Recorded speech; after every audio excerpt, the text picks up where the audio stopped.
வணக்கம். செல்வகுமாரின் அனைத்து மாநிலங்களுக்குமான இந்திய வானிலை ஆய்வறிக்கை, அதிகாரப்பூர்வ வானிலை அறிக்கைக்கு இந்திய வானிலை ஆராய்ச்சித்துறை அறிக்கையை பார்க்கவும். 2025 ஜூலை 24 வியாழக்கிழமை அதிகாலை நிலவர வானிலை பதிவு. தென்சீன கடற்பகுதியில், அதாவது பசிபிக் பெருங்கடலில் உருவாகி தென்சீன கடற்பகுதிக்கு வந்து தெற்கு சீனா பகுதியை கடந்து ஹாங்காங் உள்ளிட்ட பகுதியை காற்று பாதிப்பை, வெள்ள பாதிப்பை ஏற்படுத்திவிட்டு வியட்நாம் கடந்து, லாவோஸ் கடந்து, தாய்லாந்து கடந்து, மியான்மர் கடந்து, இன்றைய தேதியில மியான்மர் கரையோரத்தில் வைப்பா என்ற புயல் செயலிழந்து காற்றழுத்த தாழ்வு பகுதியாக வந்து இறங்கி இருக்கிறது. ஏற்கனவே வங்கக்கடலிலே ஒரு காற்று சுழற்சி உருவாகி இருந்தது, உங்களுக்கு நினைவுபடுத்த விரும்புகிறேன். சாய்ந்த சுழற்சியாக தமிழ்நாட்டின் வடகடலோரம் முதல் ஒடிசா வரை நீடித்து நின்றது. பிறகு சாய்ந்த சுழற்சி என்பது கீழடுக்கு சுழற்சியாக மாறி ஆந்திர பிரதேசம் வடக்கு ஒடிசா பகுதிக்கு சென்று தற்பொழுது ஒடிசாவின் பகுதியில் நீடித்துக் கொண்டிருந்தது. இப்பொழுது புதிதாக வந்து இறங்கக்கூடிய வைப்பா என்கின்ற புயலின் செயலிழந்த தாழ்வு பகுதியோடு இணைவதற்கு மியான்மர் கரையோரத்திற்கு சென்று விட்டது. மியான்மர் கரையோரம் வங்கதேசத்தின் சிட்டகாங் கரையோரம் அப்படி சொல்லலாம் புரிதலுக்காக. வங்கதேசத்தின் சிட்டகாங் மற்றும் மியான்மரின் யாங்கூனுக்கு வடக்கே உள்ள மியான்மர் வங்கதேச கரையை ஒட்டிய பகுதியில் காற்றழுத்த தாழ்வு பகுதியாக உருவாகி இருக்கிறது.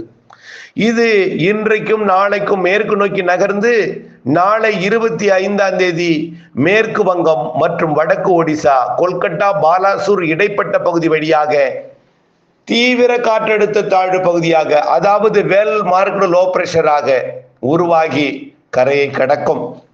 கரை கடந்து மேற்கு வங்கம், வடக்கு ஒடிசா, சத்தீஸ்கர், பீகார், ஜார்க்கண்ட், மத்திய பிரதேசம், உத்தரப்பிரதேசம் வழியாக அது மேற்கு நோக்கி நகர்ந்து தெலுங்கானாவின் வடக்கு பகுதி, ஆந்திர பிரதேசத்தின் வடக்கு பகுதி தொடங்கி இமயமலை ஒட்டிய பகுதி வரைக்கும் தென்மேற்கு பருவமழையை தீவிரப்படுத்த போகிறது. ஏற்கனவே வடகிழக்கு மாநில பகுதிகளில் கொட்டி தீர்த்து கொண்டிருக்கிறது பருவமழை. வெள்ளப்பெருக்கையும் ஏற்படுத்தி கொண்டிருக்கிறது வடகிழக்கு மாநில பகுதிகளில். இதை விட மிக மோசமான மழை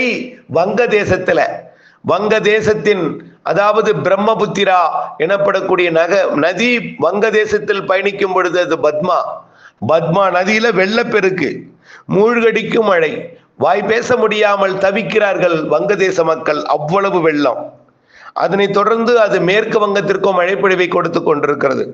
மேற்கு வங்கம் கூட ஒரு பெரிய அளவிலே பிரச்சனை ஏற்படுத்தவில்லை, ஆனால் வங்கதேசத்துல கடும் வெள்ளத்தை ஏற்படுத்தி கொண்டிருக்கிறது.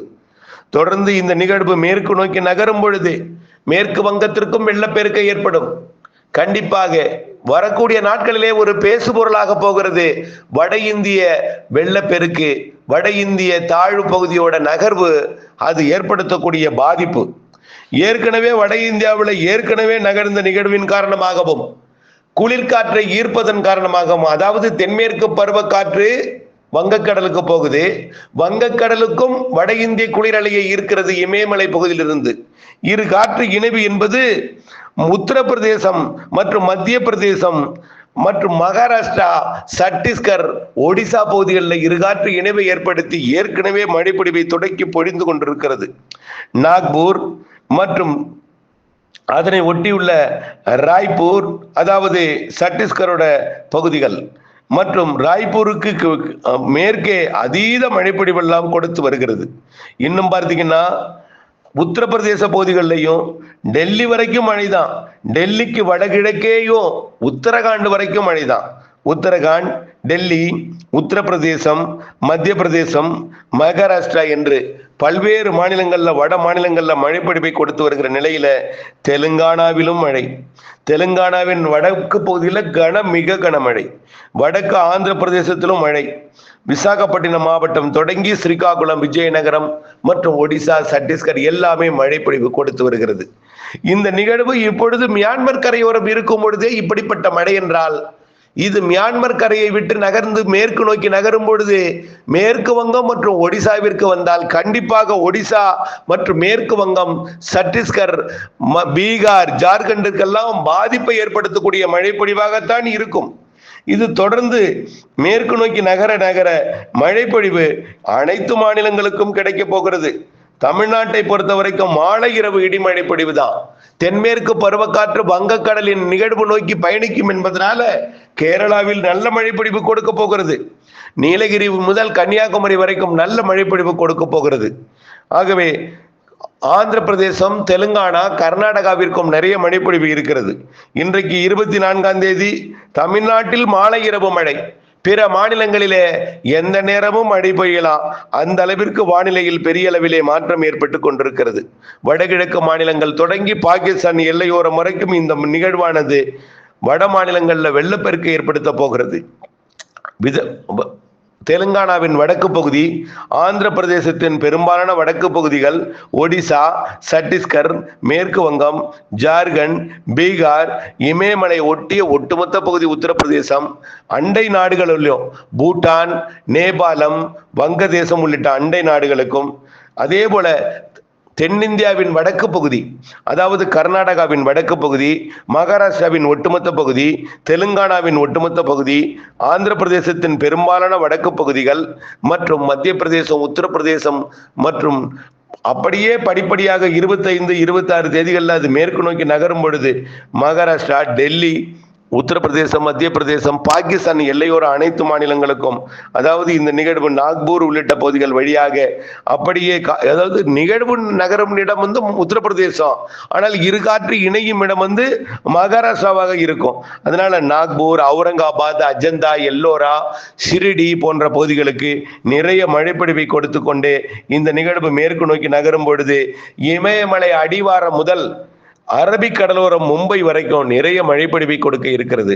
இதுல குறிப்பாக உத்தரப்பிரதேசம், மத்திய பிரதேசம், மகாராஷ்டிரா அதீத மழைப்பொழிவினால் ஆறுகளிலே வெள்ளப்பெருக்கு ஏற்படுத்த இருக்கிறது.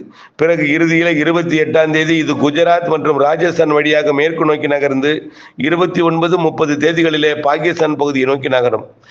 30ஆம் தேதி 31ஆம் தேதி வரைக்கும் நகரும். டெல்லிக்கே 30, 31 வரை மழை இருக்கு. ஆனால் தமிழ்நாட்டின் வழியாக பயணிக்கக்கூடிய காற்று, அதாவது தென்மேற்கு பருவக்காற்று வங்கக்கடலில் இருந்தால் தமிழ்நாட்டின் வழியாக பயணிக்கும், ஒடிசாவில் இருந்தாலும் தமிழ்நாட்டின் வழியாக பயணிக்கும். அதே போல வட இந்தியாவில் மத்திய பகுதியில் இருந்தால் கூட தமிழ்நாட்டின் ஊடாக கொஞ்சம் வட தமிழ்நாட்டின் ஊடாக பயணிக்கும். அது ராஜஸ்தான் போய்விட்டால் குஜராத் வழியாக, மகாராஷ்டிரா கடலோரம் வழியாக பயணிக்கும். அப்ப கேரளா வழியாக நுழையக்கூடிய தென்மேற்கு பருவக்காற்று குறையும் என்பதனால தென்மேற்கு பருவக்காற்று 28ஆம் தேதிக்கு பிறகு கேரளாவிலே தீவிரம் குறையும். மகாராஷ்டிரா மற்றும் குஜராத் வழியாக காற்று பயணித்து மகாராஷ்டிரா, குஜராத்திற்கும் கோவாவிற்கும் தென்மேற்கு பருவக்காற்றை கூடுதலாக்கும், மழைப்பொழிவை அதிகரிக்க செய்யும். வட மாநிலங்கள் முழுவதுமே பாதிக்கும் மழைப்பொழிவு தெரிகிறது. டெல்லி உட்பட, ராஜஸ்தான், பாலைவனம் உட்பட அனைத்து பாகிஸ்தான் எல்லையோர பகுதிகள் உட்பட இறுதியில 31ஆம் தேதி ஆகஸ்ட் 1, 2 தேதிகளிலே அது பாகிஸ்தானுக்குள் போய் நிறைய மழைப்பொழிவை கொடுக்க இருக்கிறது. இந்த நிகழ்வு விலகி போன பிறகு புதிய நிகழ்வு உருவாவதற்கு கொஞ்சம் தாமதம் ஏற்படும். இதன் காரணமாக தமிழ்நாட்டிலே வெப்பம் உயரும். தென்மேற்கு பருவக்காற்று பொதுவாக தீவிரம் குறைந்திருந்தாலே வெப்பம் உயரும். இதன் காரணமாக தமிழ்நாட்டிலும் தமிழ்நாட்டை ஒட்டியுள்ள அண்டை மாநிலங்களிலும், அதாவது தெற்கு ஆந்திர பிரதேசம், தெற்கு கர்நாடகா, தமிழ்நாட்டை ஒட்டிய மேற்கு தொடர்ச்சி மலை மற்றும் ஒட்டுமொத்த தமிழ்நாடு காற்று பகுதி, கணவாய் பகுதிக்கெல்லாம் ஆகஸ்ட் முதல் வாரத்துல வெயில் அதிகரிக்க மாலை இரவு இடிமழை பிடிவை கொடுக்க இருக்கிறது என்பதை தெரியப்படுத்த விரும்புகிறேன். இது தொடர்பாக தமிழ்நாட்டின் அறிக்கையில சிறப்பாக தெளிவாக வழங்கி இருக்கிறேன் என்பதையும் தெரியப்படுத்தி அந்த அறிக்கையை பார்த்து பயன்பெற அன்போடு கேட்டுக்கொள்கிறேன். நன்றி.